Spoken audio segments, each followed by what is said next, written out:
आपण पाहतो की आझाद मैदान या ठिकाणी मराठा बांधव आक्रमक झालेले पाहायला मिळत, कारण की आज मनोज दादा जरांगे पाटील यांचा उपोषणाचा दुसरा दिवस आहे आणि पाहिलं तर आज सीएसटी परिसर पूर्णतः जाम केलेला आहे, कारण की या ठिकाणी पोलिसांचा फौजफोडा सुद्धा ठेवण्यात आलेला आहे। आपल्यासोबत काही बीड जिल्ह्यातील बांधव आहेत, आपण त्यांची संवाद साधणार आहोत। नेमकं काय सांगाल, कशा प्रकारची तयारी करून आलात या ठिकाणी आझाद मैदानावर? आज मनोज दादांचा दुसरा दिवस आहे उपोषणाचा, काय सांगाल? आम्ही अशा प्रकारची तयारी करून आलो, जोपर्यंत मनोज दादाचं उपोषण सुटत नाही आणि मनोज दादा सर्व मागण्या मान्य होत नाहीत तोपर्यंत आम्ही मनोज दादाला सोडून बीड जिल्ह्यात आमच्या गावाकडे जाणार नाही, अशा तयारीनिशी आलो आहोत। काय फडणवीस सरकारनं काय इशारा असेल? फडणवीसला इशारा द्यायचा म्हणजे की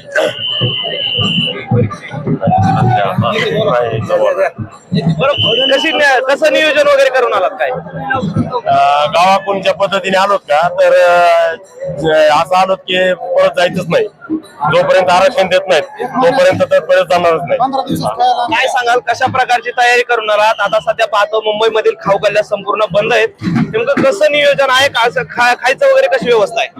आम्ही 15 दिवसाच्या सुट्या खायला जर सरकारने आम्हाला नाही दिलं तर आम्ही घेऊन आलो आणि आम्ही कुठं बी चुली मांडणार, रस्त्यावर गॅस पेटविणार, तिथं भात करून खाणार, पण इथून वापस नाहीच जाणार जवळ आरक्षण भेटत नाही तवर। कारण की आता पाहिलं तर मनोज दादांचा दुसरा आजच्या दिवस परवानगी दिली सरकारने, परवानगी वाढवेल का आणि निर्णय घेईल का सरकार?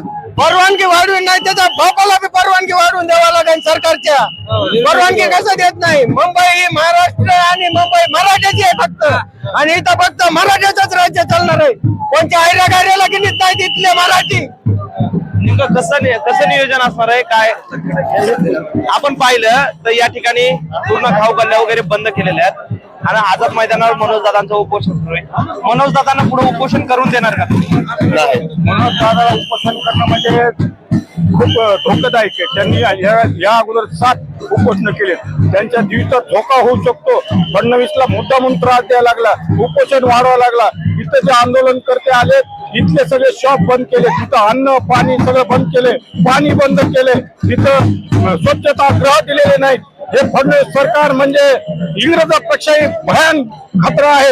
इंग्रज बरे होते असं म्हणायची पाळी आली, हिंदूलाच मारायला लागले, त्यापेक्षा आमचे मुस्लिम बांधव जवळ आले आणि मस्जिद मध्ये जागा करून आम्हाला या आसरा देतात, अन्न देतात। हे इतकी सुविधा मुस्लिम बांधवांचं सहकार्य आहे, त्यांना आम्हाला धन्यवाद द्यावा वाटतं। सरकारपेक्षा मुस्लिम बांधवांनी आमची सेवा केली, आम्हाला सहकार्य केलं, असं येथील मराठा बांधवांचं म्हणणं आहे। परंतु आपण आता सीएसटी परिसरामध्ये आलो आहोत आणि सीएसटी परिसर हा पूर्ण मराठा भगवमय झालेला पाहायला मिळतोय। व्हिडिओ जर्नलिस्ट प्रमोद रोमनसह मी अभिजित पवार, मुंबई।